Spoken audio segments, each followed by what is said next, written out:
Hello, I'm Pat Dennis. You're listening to Creative Elk, and today I'm going to talk about a book I just finished reading called Lost in a Pyramid and Other Classic Mummy Stories, which is a selection of short stories selected by Andrew Smith. The book was a gift from my sister, who often buys me wonderful and usually quite weird books that appeal to me in a splendid way, because wonderful and weird are the kind of books that I'm into. And this one she got for me because I am into all things history, horror, and I just love ancient Egypt. So it was a darn good choice. Thank you to them for that gift. The collection consists of 12 short stories that came out between 1869 and 1910, and they're all very much pulpy, It's just something you can quickly read and have a bit of fun with, but you don't need to put too much thought into, which is good because I don't have too many thoughts to put into anything. The title, Lost in a Pyramid and Other Classic Mummy Stories, is a little bit of a misnomer, because there are in fact only 2 mummy stories in the collection, which are lot number 249 by Sir Arthur Conan Doyle, and the story of Bailbro by Kate and Hesketh Pritchard. Even so, that's still 2 more mummy stories than I expected, because I was actually under the understanding that until the Mummy movie first came out, the black and white Universal one that is, there were no living mummy tales, excluding perhaps the Ring of Thoth, which I take umbrage with because it's not actually about a living mummy, it's about an ancient Egyptian who just happened to never die. So I was surprised to find living mummy stories in this collection that do predate the Universal horror movie. I recently published something that stated they didn't exist, which, I did research to look into if they did, and all of the sources I found said that only the Ring of Thoth really existed as a living mummy story. But, as repeated as that line may have been, obviously it was wrong, and that's on me for doing lousy research. But the good thing about finding you're wrong is it means you found new information, and this new information for me happened to be in the form of 2 pretty darn good living mummy stories that I did not know existed.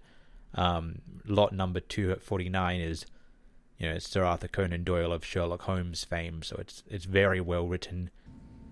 It actually felt quite a lot like one of Lovecraft's stories. I think it's one of Herbert West's ones, where someone in a university has reanimated a corpse using the Necronomicon, and it starts stalking the university and killing people. It's a vague memory. I read all of Lovecraft's works, several years ago, but I was getting that vibe while reading lot number 249, and I wonder if it helped inspire Lovecraft's story.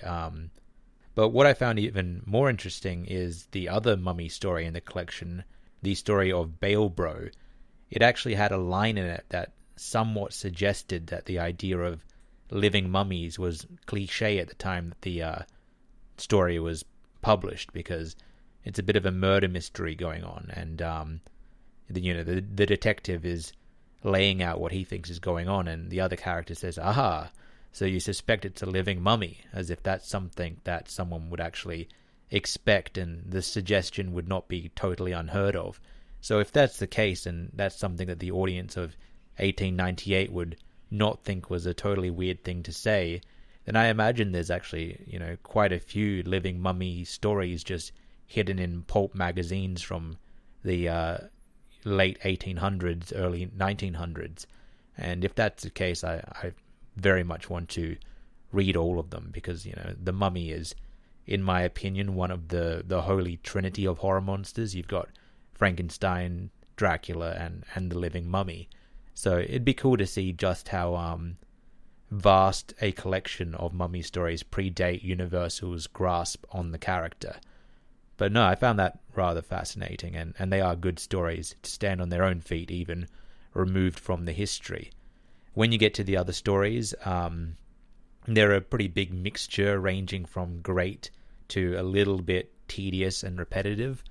One of the main problems is a few too many of them use the same story framing device of a character of modernity, in the time that the story was published, gets a fever or has a dream or picks up a cursed item and hallucinates, and then the rest of the story is just set in ancient Egypt, where they're just witnessing a scene go down between ancient Egyptians, and then at the end they wake up and it's like, and was it a dream or was it real? They had an item brought back from the past that they thought was just a dream, and it's one of those is fine, but a few too many of them find it in the collection where you feel like you've seen the story before, and very recently if you're just powering through the entire collection of short stories. And then on top of that, some of them go to the egregious level of having a flashback within a flashback. You've got already the main character has conked out and they're dreaming this scene in ancient Egypt, but then the characters that they're dreaming of then go to a prophet who then starts to tell them of a vision they had. So now you're following a vision in a dream of a character who is hallucinating, and it's like, it's inception of framing devices, which I think is a bit too much in a short story. You've got to keep short stories a bit more linear and simple, because there's only so many words you're playing with that you don't want to overcomplicate them to the point of it being almost nauseating. But that's only a few of the stories in the collection. I'm not knocking the collection. It's overall a fantastic group of stories. And I think one of the most interesting things about it, if you are a bit of a historian, is all of the mistakes that the writers make about ancient Egypt. Obviously, the writers writing in the late 1800s are not Egyptologists. They are pulp fiction authors, so they can't be expected to have a good grasp on ancient Egyptian history, especially because at the time they were writing, even the Egyptologists didn't have an exceptional grasp. I mean, even now we don't have a full grasp on the history of ancient Egypt because it's just such a long period of time and so buried in the sands. It's hard to have a comprehensive understanding of anything from 4,000 years ago.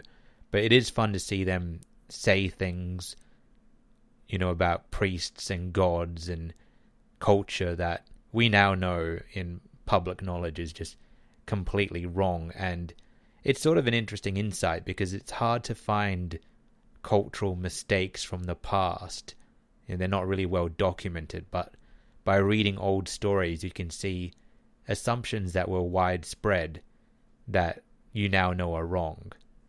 So I enjoyed that. One of the biggest and obvious mistakes, just pulling from my memory without rereading all of the stories now and nitpicking them, is they were talking about the ancient Egyptian afterlife, and they said that they would be damned to Hades, which it's the Greek afterlife. It's not the ancient Egyptian one at all. But if you don't know enough about one ancient culture, you're just going to subsidize it with knowledge of another ancient culture that you're more aware of. So it makes perfect sense. Speaking of ignorance, there is unfortunately a bit of racism in some of these stories. Unfortunately, you just kind of have to expect that if you're reading a Western text writing about a different culture from the 1800s or 1900s.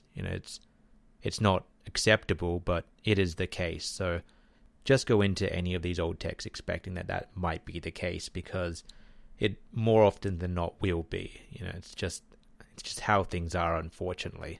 The collection, I would say that both lot number 249 and the story of Baelbro are my favorite stories in the collection, but that's because I'm biased.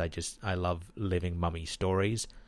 But there's quite a few good ones. Some of them might seem a bit cliche now. There's lots of cursed items and cursed body parts, the dead hand and the necklace of dreams. They're both talking about cursed jewelry and cursed mummy parts that the person takes home or gets a hold of, and it ends up with tragic endings. So that might seem like a cliche now, but perhaps when it first came out in 1910, it wasn't. This is maybe where the cliche began. Or maybe it was a cliche at the time, and this is just one of many cursed item stories from that period. It's hard to say without doing further reading into it. I would say that if you have an appreciation for old pulp horror, it's fun to see what obviously did inspire the later mummy stories. I now acknowledge that clearly these were inspirations to Universal. Living mummies were, as suggested by the line in the story of Bale, they were in the zeitgeist. I would imagine that the audience, when they were first watching Boris Karloff's The Mummy in 1959, were aware that, living mummies were a thing that existed in horror, and it's just something that, we've become less aware of how prevalent they were now. So if you're a fan of just horror history, it's a worthwhile collection to read, I would say. I thoroughly enjoyed it. I'll probably read some of the stories again, especially around Halloween time. And I'll probably search out more stories by some of these authors. I mean, Sir Arthur Conan Doyle, aside from The Hound of the Baskerville and The Ring of Thoth, I've not read any of his more spooky-oriented tales, but clearly he's very capable of doing some quite good horror. So I'm going to probably search out more of Sir Arthur Conan Doyle's horror stuff, as well as Kate and Hesketh Pritchard. Their story was very enjoyable.